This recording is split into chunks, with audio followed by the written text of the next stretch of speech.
Hello दोस्तों, आज मैं आपको बताऊंगा कैसे ऑनलाइन एडवांस टैक्स की पेमेंट करनी है। हाँ जी दोस्तों, आज आपको लाइव बताने वाला हूँ कैसे ऑनलाइन एडवांस टैक्स की पेमेंट करनी है। आज आपको लाइव बताने वाला हूँ। तो दोस्तों, इसको समझने के लिए बने रहे मेरे साथ वीडियो के एंड तक। तो दोस्तों, एडवांस टैक्स की पेमेंट करने के लिए सबसे पहले आपको यहाँ पे गूगल पे आना है, क्रोम पे, और यहाँ पे लिखना है टिन NSDL टैक्स पेमेंट।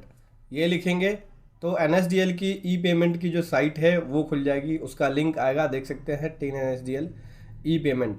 ठीक है, पे टैक्सेस ऑनलाइन। ठीक है दोस्तों, यहाँ से आपको लिंक मिलता है टैक्स की पेमेंट का, देख सकते हैं ये है ऑनलाइन टैक्स की पेमेंट का लिंक। इस पर क्लिक करने के बाद देख सकते हैं ये ई पेमेंट ऑफ टैक्सेस, चलान खुल जाएंगे। कई सारे चलान है जिसके अंदर TDS का भी चलान है, TCS का भी चलान है, एडवांस टैक्स का भी चलान है। इस चलान के अंदर से हमें एडवांस टैक्स के लिए चलान को सेलेक्ट करना होगा। जैसे कि देख सकते हैं हमें चलान नंबर यहाँ पे ITNS 280 ITNS 280 नंबर चलान को लेना है।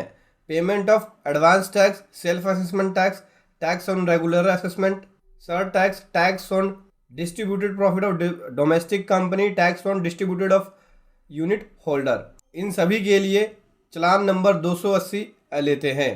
तो चलिए, चलान नंबर 280 को ले लिया, प्रोसीड पे क्लिक कर दिया। प्रोसीड पे क्लिक करने के बाद आपको यहाँ पे चलान के अंदर कुछ ऑप्शन है वो सेलेक्ट करना होता है। जैसे सबसे पहले बोलता है 0020, ठीक है, ये कोड है। ये बोलता है कि कॉर्पोरेट टैक्स है, मतलब कंपनी के लिए आप पे करना चाहते हैं, ठीक है। या फिर 0021, मतलब कि अदर देन कंपनीज के लिए आप लेना चाहते हैं टैक्स। अगर आपका कंपनी का टैक्स है, मतलब कि अगर आप private limited company, limited company, 1% company, मतलब कंपनी के लिए जो कंपनीज एक्ट के अंदर रजिस्टर्ड है, उसके लिए अगर आप इनकम टैक्स पे करना चाहते हैं या एडवांस टैक्स पे करना चाहते हैं, तब आपको कंपनीज के लिए 0020 लेना है। और अदर देन कंपनीज है, मतलब कि प्रोप्राइटरशिप हो गया या पार्टनरशिप फर्म हो गया, हिंदू अनडिवाइडेड फैमिली हो गई, ठीक है, इंडिविजुअल हो गया, तो उस केस में अदर देन कंपनीज को लेना होगा। 0021 लेंगे उस केस में। तो मैं यहाँ पे प्रोप्राइटरशिप के लिए ले रहा हूँ, जैसा कि 0021 ले लिया। इस पर क्लिक कर देंगे। इस पर क्लिक करने के बाद नीचे दोस्तों स्क्रॉल करेंगे। नीचे स्क्रॉल करने के बाद यहाँ पे आपको टाइप ऑफ पेमेंट लेना होता है कि किस प्रकार की पेमेंट करना चाहते हैं। तो मैं यहाँ पे एडवांस टैक्स पे कर रहा हूँ, ठीक है। जैसे कि फाइनेंशियल ईयर 21-22 की बात करें तो 15 जून से पहले आपको फर्स्ट इंस्टॉलमेंट पे करना होता है। तो फर्स्ट इंस्टॉलमेंट की जो ड्यू डेट है 15 जून है।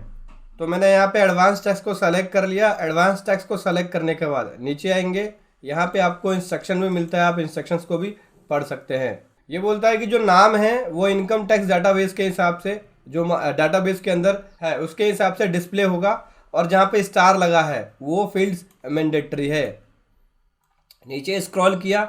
अब यहाँ से आपके पास ऑप्शन होता है कि आप पेमेंट कैसा करना चाहते हैं, नेट बैंकिंग का यूज़ करके या फिर डेबिट कार्ड का यूज़ करके। अगर आप डेबिट कार्ड को सेलेक्ट करते हैं तो यहाँ पे डेबिट कार्ड का ऑप्शन आएगा, और उसके बाद यहाँ से आप बैंक ले सकते हैं, कौन से बैंक के डेबिट कार्ड का यूज़ करके आपको पेमेंट करनी है। तो देख सकते हैं डेबिट कार्ड के जो ऑप्शन है वो लिमिटेड है, जैसे कि बैंक ऑफ बड़ौदा है, कैनरा बैंक है, HDFC है, ICICI बैंक है, इंडियन बैंक है, पंजाब नेशनल है, और स्टेट बैंक ऑफ इंडिया है। और नेट बैंकिंग से करना चाहते हैं तो नेट बैंकिंग यहाँ से आप सेलेक्ट कर सकते हैं, जिस भी बैंक से आप पेमेंट करना चाहते हैं। जैसे कि मैं यहाँ पे नीचे स्क्रॉल करके ये मैंने सेलेक्ट कर लिया यूनियन बैंक ऑफ इंडिया। उसके बाद नीचे करेंगे स्क्रॉल, यहाँ पे पैन नंबर लिखना होगा जिसका आप यहाँ पे एडवांस टैक्स जमा कराना चाह रहे हैं। तो मैं यहाँ पे प्रोप्राइटरशिप का जमा करा रहा हूँ, तो प्रोप्राइटर का यहाँ पे पैन नंबर लिखूंगा। पैन नंबर लिख दिया। असेसमेंट ईयर, जैसे फाइनेंशियल ईयर अगर मैं 21-22 का जमा करा रहा हूँ तो इनकम टैक्स में हमेशा एक साल आगे चलता है। तो अगर मैं फाइनेंशियल ईयर 21-22 का जमा करा रहा हूँ तो यहाँ मुझे लेना होगा 22-23 ले लूँगा असेसमेंट ईयर। उसके बाद यहाँ पे एड्रेस वगैरह की डिटेल भरनी होगी। चलिए एड्रेस की डिटेल भर लेते हैं। पिन कोड ले लिया दोस्तों। मेल ID लिखनी होगी, चलिए मेल ID लिख लेते हैं। मेल ID लिखने के बाद फ़ोन नंबर लिखना होगा। यहाँ पे मैंने फ़ोन नंबर भी लिख लिया। उसके बाद नीचे आएंगे, अब ये कैप्चा कोड लिखना होगा, जो कैप्चा कोड यहाँ दिख रहा है।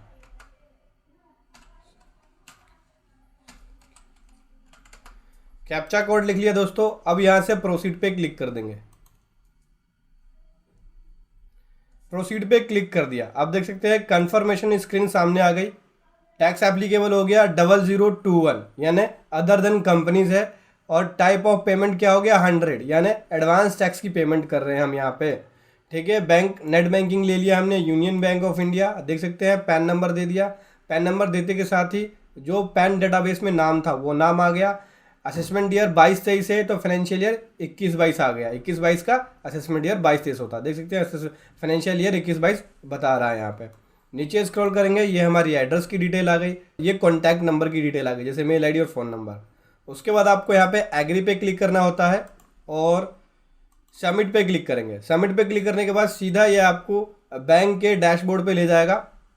यहाँ पे लॉगिन करके चलिए पे कर लेते हैं। सो दोस्तों, देखा आपने, ऐसे आपको एडवांस टैक्स की पेमेंट करनी है। जैसे मैंने आपको स्टेप बताया ऐसे आपको प्रोसेस करना है। जैसे ही आप एडवांस टैक्स की पेमेंट कर लेंगे, आपका जो एडवांस टैक्स है फॉर्म 26 AS के अंदर 2 से 3 दिन में अपडेट हो जाएगा। फिर वहाँ भी आपको दिखने लगेगा जितना आपने एडवांस टैक्स जमा कराया है। वीडियो कैसी लगी ज़रूर बताएं। Thank you so much. जय हिंद, वंदे मातरम।